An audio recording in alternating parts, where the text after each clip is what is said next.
Hello guys, இன்றைக்கி November 5ஆம் தேதிக்கான current affairs தான் பார்க்க போகிறோம். ஸோ ஃபஸ்ட்டு பார்க்க போகிறது பார்த்தீங்க அப்படின்னா நிர்மலா சீதாராமன் இருக்காங்க இல்லையா. ஸோ நம்மளோட ஃபினான்ஸ் மினிஸ்டர் இல்லையா, அவங்க வந்து ஒரு பேட்டி ஒன்று கொடுத்துருப்பாங்க. அதில் பார்த்தீங்கன்னா ஜஸ்ட் வங்கிகளை பற்றி ஒரு இன்ஃபர்மேஷன் சொல்லியிருக்காங்க. அதில் நிறைய விஷயங்கள் பேசியிருப்பாங்க, அதெல்லாம் நமக்கு இம்பார்ட்டண்ட்டாக இருக்காது. அண்ட் அதில் அவங்க சொன்ன ஒரு விஷயம்தான், பொதுத்துறை வங்கிகள் இப்போ வந்து 12 எண்ணம் தான் இருக்குது அப்படின்னு சொல்லியிருப்பாங்க. ஸோ 2017 பார்த்தீங்கன்னா 27 பொதுத்துறை வங்கிகள் அப்படிங்கிறது இருக்கும், பப்ளிக் செக்டார் பேங்க்ஸ் அப்படிங்கிறது. இதை தான் இப்போது எல்லாத்தையும் merge பண்ணி டோட்டலாக ஒரு 12 பப்ளிக் செக்டார் பேங்க்ஸ் தான் இப்போது இருக்குது. ஸோ அப்போது நம்ம வங்கிகளை தேசியமயமாக்குதல் அப்படிங்கிற ஒரு கான்செப்ட் எடுத்துட்டோம் அப்படின்னா 1969 ஜூலை 19, ஸோ அந்த டேட்லையும் அதே மாதிரி 1980 ஏப்ரல் 15. ஸோ 1969 பார்த்தீங்க அப்படின்னா 14 வங்கிகளை வந்து நேஷனலைஸ் பண்ணியிருப்பாங்க, தேசியமயமாக்கியிருப்பாங்க. 1980 பார்த்தீங்க அப்படின்னா 6 வங்கிகளை தேசியமயம் ஆக்கியிருப்பாங்க. ஸோ இந்த 1969 பண்ணதில் 50 கோடிக்கு மேலே டெபாசிட் வச்சிருக்கிற 14 வங்கிகளை செலக்ட் பண்ணியிருப்பாங்க. 1980 பண்ணதில் 200 கோடிக்கு மேலே டெபாசிட் வச்சிருக்கிற 6 பேங்க்ஸை வந்து செலக்ட் பண்ணியிருப்பாங்க. ஸோ இதில் பார்த்தீங்க அப்படின்னா நமக்கு இதெல்லாம் வந்து 11th எக்கனாமிக்ஸ் புக்லேயே இருக்கும். ஸோ இன்னும் இதில் பார்க்கணும்னா 2017 ஏப்ரல் 1 லாஸ்ட்டாக வந்து பாரதிய மகிழா பேங்க் அப்படிங்கிறத எஸ்பிஐ கூட merge பண்ணியிருப்பாங்க. ஸோ அது வந்து ரொம்ப முக்கியமான ஒரு டேட்டா, ப்ரீவியஸ் இயர் கொஷினும் கூட. ஸோ இது போக நிறைய பேங்க்ஸ் அப்படிங்கிறது merge பண்ணி கொடுத்துருப்பாங்க. அது நமக்கு நியூ எடிஷன் புக்கில் வந்து எக்கனாமிக்ஸ் புக்கில் இருக்கும். ஸோ செக் பண்ணிக்கோங்க. அண்டு நெக்ஸ்ட் பார்த்தோம் அப்படின்னா நமக்கு வந்து இம்பீரியல் பேங்க் அப்படிங்கிறது 1921 ஆக்சுவலாக bank of Bengal, bank of Bombay, bank of Madras, so இது மூணையும் merge பண்ணி 1921 இம்பீரியல் பேங்க் அப்படின்னு சொல்லி ஒரு பேங்கை கொண்டு வந்திருப்பாங்க. ஸோ இந்த இம்பீரியல் பேங்க் தான் என்ன ஆகுது அப்படின்னா 1955 ஸ்டேட் பேங்க் ஆஃப் இந்தியா அப்படின்னு சொல்லிட்டு மாற்றப்படுது. ஓகே, ஸோ இதெல்லாமே ஜஸ்ட் பேங்கை பற்றின சில டீட்டெயில்ஸ். உங்களுக்கான கொஷின் பார்த்தீங்க அப்படின்னா ஆர்பிஐ ஆக்ட் எப்போ கொண்டு வந்தாங்க, அதன்படி ஆர்பிஐ அப்படிங்கிறது எப்போ நடைமுறைக்கு வந்திருக்கும், ஸோ அதோட கேபிட்டல் எங்கே இருக்குது, ஐ மீன் அதோட ஹெட் குவார்ட்டர்ஸ் எங்கே இருக்குது அப்படிங்கிறத சொல்லுங்கள். ஓகேவா. ஸோ ஆர்பிஐ ஆக்ட், ஆர்பிஐ எப்போ வந்து அது நடைமுறைப்படுத்தப்பட்டுச்சு, அதுக்கப்புறம் அதோட ஹெட் குவார்ட்டர்ஸ் எங்கே இருந்துச்சு, ஃபஸ்ட்டு கவர்னர், ஆளுநர், ஆர்பிஐ கவர்னர் யார் அப்படிங்கிற டேட்டாஸ் வந்து கமெண்டில் சொல்லிடுங்க. ஸோ நெக்ஸ்ட்டு பார்த்தீங்க அப்படின்னா QS தரவரிசை. ஸோ இது என்ன QS தரவரிசைனா நம்ம நிறைய பார்த்துருப்போம் கரண்ட் அஃபேர்ஸில், குவாக்கர் எல்லி சைமன் அப்படின்னு சொல்லுவாங்க. ஸோ இது வந்து ஒரு உயர்கல்வி பகுப்பாய்வு நிறுவனம். ஸோ இந்த ஹையர் எஜுகேஷன் வழங்கக்கூடிய இன்ஸ்டியூட் எல்லாத்தையும் இவங்க ஆராய்ச்சி பண்ணி அதில் பெஸ்ட் இன்ஸ்டியூட் எது அப்படின்னு சொல்லி ஒவ்வொரு இன்ஸ்டியூட்டுக்கும் ரேங்கிங் அப்படிங்கிறது வருஷம் வெளியிடுவாங்க. ஸோ இது எங்கே இருக்குன்னு பார்த்தீங்கன்னா பிரிட்டனோட தலைநகரமான லண்டனில் தான் இருக்குது. ஸோ இவங்க வந்து இந்த வருஷமும் லிஸ்ட் வந்து வெளியிட்டிருக்காங்க. இதில் வேர்ல்டு லெவலில் பார்த்தீங்க அப்படின்னா நிறைய யூனிவர்சிட்டிஸ் வந்து டாப் 5 அந்த மாதிரி லிஸ்ட்டில் இருக்கும். ஸோ நம்மளுக்கு வந்து ஏஷியன் லெவல் அப்படிங்கிறது ரொம்ப முக்கியம். ஸோ ஏஷியன் லெவலில் இருக்கக்கூடிய யூனிவர்சிட்டியில் ஃபஸ்ட்டு பிளேஸ் யார் அப்படின்னா ஹாங்காங் யூனிவர்சிட்டி இருக்காங்க. ஸோ இதில் நம்ம இந்தியாவை சேர்ந்த சில யூனிவர்சிட்டிஸும் டாப் 100க்குள்ளே இடம் பிடிச்சிருக்குது. அதில் வந்து டெல்லி ஐஐடி வந்து 59வது பிளேஸும், சென்னை ஐஐடி வந்து 70வது பிளேஸும், மும்பை ஐஐடி 71வது பிளேஸும், Kanpur and Kharagpur IIT so இது ரெண்டுமே 77வது பிளேஸை ஷேர் பண்ணியிருக்குது. அண்ட் உங்களுக்கான கொஸ்டின் இதுலேருந்து என்னன்னு பார்த்தீங்கன்னா நம்ம இந்தியாவில் ஃபஸ்ட்டாக நிறுவப்பட்ட ஐஐடி எது, எந்த வருஷம் நிறுவியிருப்பாங்க அப்படிங்கிறத சொல்லுங்கள். ஸோ நெக்ஸ்ட் பார்த்தோம் அப்படின்னா சீக்கிய மதத்தை தோற்றுவித்தவர். ஸோ சீக்கிய மதத்தை தோற்றுவித்தது யார் அப்படின்னா குருநானக் தேவ், இவர் தான் வந்து தோற்றுவிச்சிருப்பார். இவரோட 556வது பிறந்த நாள் அப்படிங்கிறது இந்த வருஷம் செலிப்ரேட் பண்ணியிருக்காங்க. ஸோ இந்த தினத்தை தான் குருநானக் ஜெயந்தி அப்படின்னு சொல்லி கொண்டாடுவாங்க, நவம்பர் 5ஆம் தேதி. ஸோ சீக்கிய குருக்கள் நமக்கு தெரியும், அந்த 9-10 குருக்கள் இருப்பாங்க இல்லையா. ஸோ அதில் கூட முகலாய பீரியடில் கூட 2 குருக்கள் கொல்லப்பட்டிருப்பாங்க அப்படிங்கிறதெல்லாம் படிச்சிருப்போம். அடுத்தது பார்த்தோம் அப்படின்னா 1200 ஆண்டுகள் பழமையான கோயிலின் இடிபாடு, ஒரு சின்ன கோயிலோட இடிபாடு அப்படிங்கிறது கண்டுபிடிச்சிருக்காங்க. எங்கன்னா பாகிஸ்தானோட வடமேற்கு கைபர் பக்துன்வா மாகாணம் அப்படிங்கிற மாகாணத்தில் தான் இந்த கோவிலோட இடிபாடு கண்டுபிடிக்கப்பட்டிருக்குது.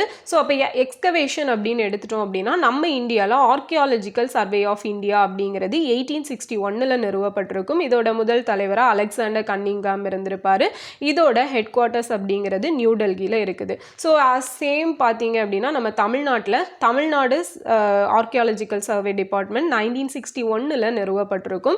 ஸோ இங்கே பார்த்தோம் அப்படின்னா இப்போ நிறைய புது புது பிளேசஸ்லாம் எக்ஸ்கவேஷன் அப்படிங்கிறது நடந்துட்டுருக்கு. நமக்கு வெம்பக்கோட்டை, விருதுநகர், ஸோ அங்கேருந்து நிறைய பொருட்கள் கிடச்சிருக்கும். அதுக்கப்புறம் பார்த்தா இப்போ வந்து கீழடி அருங்காட்சியகம் அமைக்க இருக்காங்க. ஸோ அந்த மாதிரி நிறைய மியூசியமே அமைக்க முயற்சிகள் எடுத்துகிட்டு இருக்காங்க. அதெல்லாம் கூடிய சீக்கிரத்தில் அமைக்க போகிறாங்க. ஸோ அருங்காட்சியகம் அப்படின்னு பார்க்குறப்ப நம்ம நேற்று தான் பார்த்தோம் இல்லையா, வேர்ல்டுலேயே மிகப்பெரிய அருங்காட்சியகம் அப்படிங்கிறது எகிப்தில் ஓப்பன் பண்ணியிருக்காங்க அப்படிங்கிறது. ஸோ இங்கே 50,000க்கும் மேற்பட்ட பழைய பொருட்கள் அப்படிங்கிறது வைக்கப்பட்டிருக்குது. அடுத்தது இன்னைக்கு ஒரு இம்பார்ட்டன்ட் டே என்னன்னு பார்த்தீங்கன்னா உலக சுனாமி விழிப்புணர்வு தினம், வேர்ல்ட் சுனாமி அவேர்னஸ் டே அப்படின்னா நவம்பர் 5ஆம் தேதி தான். ஸோ இந்த வருஷத்துக்கான தீம் என்னன்னு பார்த்தீங்கன்னா சுனாமிக்கு தயாராக இருங்கள், அதற்கான முன்னெச்சரிக்கையில் முதலீடு செய்யுங்கள் அப்படிங்கிறது தான் இந்த வருஷத்துக்கான தீம். சரி, சுனாமி அப்படிங்கிறது ஜப்பானிய மொழி சொல். ஸோ இதோட பொருள் என்னன்னா துறைமுக அலை, அப்படி இல்லைன்னா ஆழி பேரலை அப்படின்னு சொல்லுவாங்க. அண்ட் நம்ம இந்தியாவை பொறுத்த வரைக்கும் சுனாமி பார்த்தீங்க அப்படின்னா டிசம்பரில் வந்திருக்கும் இல்லையா, 2004 வந்து டிசம்பர் 26 இல்லையா, இந்த டேட்டில் வந்திருக்கும். அண்டு கடந்த ஒரு 100 இயர்ஸ்க்குள்ளே 58 டைம்ஸ் அப்படிங்கிறது சுனாமி வந்திருக்கு அப்படிங்கிறது சொல்லப்படுது. ஓகேவா.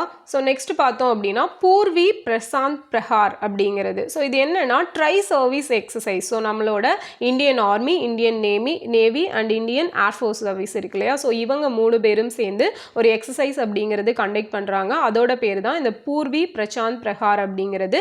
அருணாச்சல் பிரதேஷில் இருக்கக்கூடிய மெச்சூகா அப்படிங்கிற பிளேஸில் தான் இந்த எக்ஸசைஸ் பண்ணிட்டு இருக்காங்க. எதற்கானது அப்படின்னா அந்த இப்போ முப்படைகள்லையுமே டெக்னாலஜிக்கல் யூஸ் பண்ணி என்னெல்லாம் பண்ணலாம், ஸோ எந்த மாதிரியான சேஃப்டி பர்பஸ் இருக்குது, ஸோ எந்த மாதிரி ட்ரில் கண்டக்ட் பண்ணலாம் அப்படிங்கிறதெல்லாம் தான் இதில் பயிற்சி பண்ணுவாங்க. அடுத்தது national B keeping and honey mission, NBHMனு சொல்லுவாங்க. இது 2021லேயே ஸ்டார்ட் பண்ணிட்டாங்க. எந்த ஒரு இதுக்கு கீழே, எந்த ஸ்கீம் மாதிரிப்பட்டதுக்கு விஷயத்துக்கு கீழே பண்ணியிருப்பாங்கன்னா ஸ்வீட் ரெவல்யூஷனுக்கு கீழே. ஓகேவா, நமக்கு இருக்கும் ரெட் ரெவல்யூஷன், பழுப்பு புரட்சி, அதுக்கப்புறம் வெண்மை புரட்சி, இந்த மாதிரி வெள்ளி புரட்சி இல்லையா. ஸோ இந்த மாதிரி நிறைய புரட்சிகள் இருக்கும். அதில் ஒன்று இந்த ஸ்வீட் ரெவல்யூஷன் அப்படிங்கிறது ஹனியோட ரிலேட்டடானது. ஸோ இது நேஷ்னல் பீ போர்டு இருக்காங்க இல்லையா, அவங்க தான் அவங்க அண்டரில் இது வரும். அண்ட் இது ஜூலை 19, 2000ஆவது வருஷம் இந்த நேஷ்னல் பீ போர்டு அப்படிங்கிறது தொடங்கியிருப்பாங்க. இது மறு வடிவமைப்பு ரீகான்ஸ்டியூட் பண்ணது எப்போனா ஜூன் 2006 பண்ணியிருப்பாங்க. ஸோ இந்த 2006 தான் நமக்கு FSSAI ஆக்ட் அப்படிங்கிறது வந்திருக்கும். அதன்படி FSSAI அப்படிங்கிறது 2008ஆம் வருடம் நிறுவப்பட்டது. ஸோ FSSAI அப்படிங்கிறதோட ஃபுல் ஃபார்ம் என்ன அப்படிங்கிறத சொல்லுங்கள். ஸோ நம்ம கிளாஸ்லேயே நிறைய பார்த்துருப்போம், சோஷியல் இஷ்யூஸ் கிளாஸில் கூட இப்போ போயிட்டுருக்குது, அதெல்லாம் தெரியும். ஓகே, இப்போ நெக்ஸ்ட் பார்த்தோம் அப்படின்னு பார்த்தீங்கன்னா இதில் அந்த பீ கீப்பிங் அப்படிங்கிறது இருக்குது இல்லையா. ஸோ இது எந்த மினிஸ்ட்ரிக்கு கீழே வரும் அப்படின்னா அக்ரிகல்ச்சர் மினிஸ்ட்ரிக்கு கீழே தான் வரும். அண்ட் இன்னொன்று என்னென்னா இந்த பீ கீப்பிங் மிஷன் எதற்கானது அப்படின்னு பார்த்தோன்னா நமக்கு இந்த தேனீ வளர்ப்பு, ஸோ இதிலெல்லாம் சயின்ஸ் அண்ட் டெக்னாலஜியை இந்த புகுத்தி அதை எப்படி அந்த ஹனியை ப்ராசஸ் பண்ணுறது, ஸோ அதை எப்படி பதப்படுத்தி வைக்கிறது, அந்த மாதிரியான விஷயங்களெல்லாம் டெக்னாலஜிக்கலாக எப்படி மூவ் பண்ணலாம் அப்படிங்கிறத பற்றினதுக்கான ஒரு மிஷன் தான் இது. அண்ட் அடுத்தது ராம்நமி ட்ரைப். ஸோ இந்த ராம்நமி ட்ரைப் அப்படிங்கிறவங்க எந்த ரீஜியனில் இருக்காங்கன்னு கேட்டால் சத்தீஸ்கரில் இருக்காங்க. ஸோ சத்தீஸ்கர் அப்படின்னு பார்த்தோன்னா நமக்கு ரீசனாக நக்சல்ஸை ஒழிக்கணும் அப்படிங்கிறதுக்காக 2026க்குள்ளே ஒழிக்கணும் அப்படின்னு சொல்லி ஒரு சூளுரை எடுக்கப்பட்டிருக்கு, ஒரு டார்கெட் மாதிரி வச்சுருக்காங்க. அண்ட் அதன்படி ஆப்ரேஷன் பிளாக் ஃபாரஸ்ட் இல்லைனா ஆப்ரேஷன் காக்ரா அப்படிங்கிறத கண்டக்ட் பண்ணிகிட்டு இருக்காங்க அப்படிங்கிறதெல்லாம் பார்த்துருப்போம். ஸோ இது சத்தீஸ்கர் ரிலேட்டடான ஒரு இன்ஃபர்மேஷன். ஸோ அது மட்டும் இல்லாமல் சத்தீஸ்கர் மாநிலம் உருவாக்கப்பட்ட தினம் அப்படிங்கிறது இப்போ தான் நவம்பர் 1, 2000ஆவது ஆண்டில் உருவாக்கப்பட்டிருக்கும் அப்படிங்கிறதும் பார்த்துருப்போம். அடுத்தது CUUP launches India's first university let start up launch bad. So இந்த CU அப்படின்னா சண்டிகர் யூனிவர்சிட்டி, UP அப்படின்னா உத்தரப்பிரதேஷ். ஸோ இவங்க இந்தியாவோட ஃபஸ்ட்டு யூனிவர்சிட்டி, அதாவது ஏஐ ரிலேட்டடான ஒரு விஷயத்தை லான்ச் பண்ணியிருக்காங்க. என்னென்னா கேம்பஸ் டேங்க் அப்படிங்கிறது. ஸோ இந்த கேம்பஸ் டேங்க் அப்படிங்கிறதோட பர்பஸ் என்ன, எய்ம் என்ன, அப்ஜெக்டிவ் என்ன அப்படின்னு பார்த்தோன்னா இது ஒரு பிளாட்ஃபார்ம், ஓகேவா, நியூவாக லான்ச் பண்ணியிருக்காங்க. இது young and aspiring entrepreneurs with financial support and export mentorship to promote innovation and entrepreneurship அப்படிங்கிறத ப்ரொவைட் பண்ணுறதுக்கான தான். ஸோ இளம் மற்றும் ஆஸ்பைரிங் ஆண்டர்பிரினர்ஸ் இருப்பாங்க இல்லையா, ரொம்ப ஒரு வளரும் தொழில் முனைவோர்கள், ஸோ அவங்களுக்கு வந்து ஃபினான்ஷியல் சப்போர்ட் கொடுக்கறது, அது மட்டும் இல்லாமல் ஒரு கைடன்ஸ் கொடுத்து அவங்களோட அந்த புதுமையை வந்து இம்ப்ரூவ் பண்ணுறது, டெவலப் பண்ணுறது, அது மட்டும் இல்லாமல் அந்த அவங்கள இன்னும் தொழில் முனைவோராக மாற்றுறது. ஸோ அதுக்காக தான் இந்த கேம்பஸ் டேங் அப்படிங்கிற ஒரு பிளாட்ஃபார்ம் வந்து இன்ட்ரடியூஸ் பண்ணியிருக்காங்க.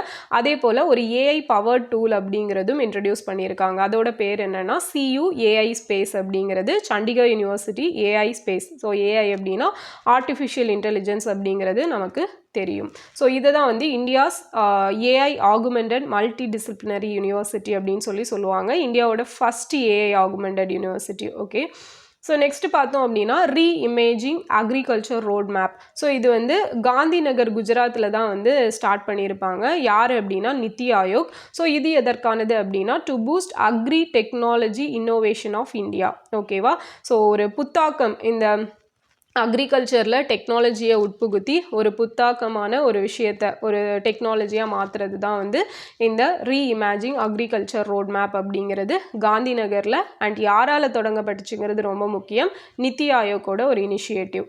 அடுத்தது international day for biosphere reserve 2025. So இது எந்த தினம் அப்படின்னா நவம்பர் 3ஆம் தேதி தான் இந்த பல்லுயிர் பாதுகாப்புகள் அப்படின்னு சொல்லுவோம் இல்லையா. ஸோ அதற்கான ஒரு தினம். இது வந்து 4வது வருஷமாக இந்த இன்டர்நேஷ்னல் டே அப்படிங்கிறது செலிப்ரேட் பண்ணுறாங்க by UNESCO. Okay, so since 2022 இருந்து செலிப்ரேட் பண்ணிகிட்டு இருக்கோம். ஸோ இதில் நம்ம வந்து பயோஸ்பியர் ரிசர்வ் அப்படின்னு எடுத்துட்டோம்னா அதில் வர ஒரு மெயின் கான்செப்ட் வந்து MAB அப்படிங்கிற ஒரு program, man and the biosphere. So mains எழுதுகிறவங்க வந்து இந்த பாயிண்ட் எல்லாம் இன்க்ளூட் பண்ணால் ரொம்ப வேலிடாக இருக்கும். ஸோ இந்த மேன் அண்ட் த பயோஸ்பியர் என்ன அப்படின்னா மனிதனுக்கும் சுற்றுச்சூழலுக்கும் இடையில் எப்படி ஒரு ஒற்றுமையை கொண்டு வருது. ஸோ இப்போ மனித விலங்கு மோதலை வந்து தடுக்கிறதுக்காக நிறைய முயற்சிகள் எல்லாம் கொண்டு வந்திருப்பாங்க இல்லையா. இப்போ இந்த இந்தியாவை பொறுத்த வரைக்கும் பார்த்தோம் அப்படின்னா மனிதனுக்கும் யானைக்கும் இடையேயான ஒரு கான்ஃப்ளிக்ட் அப்படிங்கிறது ரொம்பவே ஒரு பெரிய இஷ்யூவாக போயிட்டு இருக்குது. ஸோ அதுக்காக வந்து நிறைய இனிஷியேட்டிவ்ஸ் எல்லாம் நம்ம கவர்மெண்ட் வந்து எடுத்திருப்பாங்க. ஸோ அந்த மாதிரி ஒரு விஷயம், அந்த மாதிரி இங்கே ஒரு சுற்றுச்சூழல் ரிலேட்டடான விஷயம்தான் இந்த மேன் அண்ட் த பயோஸ்பியர் அப்படிங்கிறது. அண்ட் இதில் வந்து மனிதனுக்கும் சுற்றுச்சூழலுக்கும் இடையிலான ஒரு ஒருங்கிணைப்பை அதிகப்படுத்தணும், சுற்றுச்சூழலை வந்து பியூராக வச்சுக்கணும் அப்படிங்கிறதுக்கான ஒரு ப்ரோக்ராம் தான் இது. ஸோ இது வந்து 1971 யுனெஸ்கோவால் ஸ்டார்ட் பண்ணப்பட்டிருக்கும். ஸோ யுனெஸ்கோவோட ஃபுல் ஃபார்ம் என்ன அப்படிங்கிறது நம்ம நிறைய டைம் பார்த்துருப்போம். ஸோ அதையவே திருப்பி கமெண்டில் சொல்லிடுங்க. அண்ட் யுனெஸ்கோ வந்து எந்த டே வந்து ஸ்டார்ட் பண்ணாங்க அப்படிங்கிறதும் சொல்லணும். இப்போ இந்தியாவில் எத்தனை டோட்டல் பயோஸ்பியர் ரிசர்வ் இருக்குன்னு பார்த்தீங்கன்னா 18 இருக்குது. So first biosphere reserve in India எதுனா நீலகிரி பயோஸ்பியர் ரிசர்வ். ஓகேவா, ஸோ இதை வந்து ப்ளூ மவுண்டன் அப்படின்னு சொல்லுவோம், நீலமலை அப்படின்னு நம்ம தமிழ்நாட்டில் தான் இருக்குது. அண்ட் இது பார்த்தீங்கன்னா வெஸ்டர்ன் காட் ரீஜியனில் வந்து கவர் ஆகும். ஸோ அந்த வெஸ்டர்ன் காட் அப்படிங்கிறது வந்து இதில் எந்தெந்த ஸ்டேட்ஸ்க்கு வந்து கவர் ஆகி வரும் அப்படின்னு பார்த்தீங்கன்னா இந்த பயோஸ்பியர் ரிசர்வ் அப்படிங்கிறது நம்ம தமிழ்நாட்டில், கேரளாவில், அப்புறம் கர்நாடகாவில், ஸோ இந்த 3 ஸ்டேட்டுக்கும் வந்து வர மாதிரி இருக்கும். அண்ட் இந்த நீலகிரி பயோஸ்பியர் அப்படிங்கிறது ஃபர்ஸ்ட் பயோஸ்பியராக அனௌன்ஸ் பண்ணாங்கன்னு சொன்னோம் இல்லையா. ஸோ எந்த வருஷம்னு பார்த்தீங்கன்னா 1986 வந்து அனௌன்ஸ் பண்ணியிருப்பாங்க.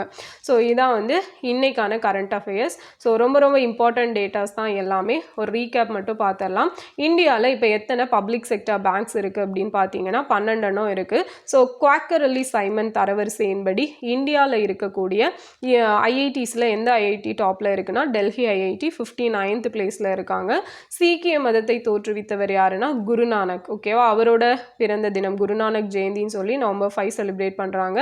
1200 ஆண்டுகள் பழமையான கோவிலின் இடிபாடு பாகிஸ்தானில் கண்டுபிடிச்சிருக்காங்க. உலக சுனாமி அவேர்னஸ் டே எப்போன்னு பார்த்தீங்கன்னா நவம்பர் 5ஆம் தேதி. பூர்வி பிரசாந்த் பிரஹார் அப்படிங்கிறது ட்ரை சர்வீஸ் எக்ஸசைஸ். ஸோ நம்மளோட முப்படைகளும் சேர்ந்து நடத்தக்கூடிய ஒரு எக்ஸசைஸ் அருணாச்சல் பிரதேஷில் கண்டக்ட் பண்ணுறாங்க. National B keeping and honey mission அப்படிங்கிறது 2021 ஸ்வீட் ரெவல்யூஷனுக்கு கீழே ஸ்டார்ட் பண்ணியிருப்பாங்க. யார் அப்படின்னா நேஷ்னல் பீ போர்டு அவங்க தான் ஸ்டார்ட் பண்ணியிருப்பாங்க.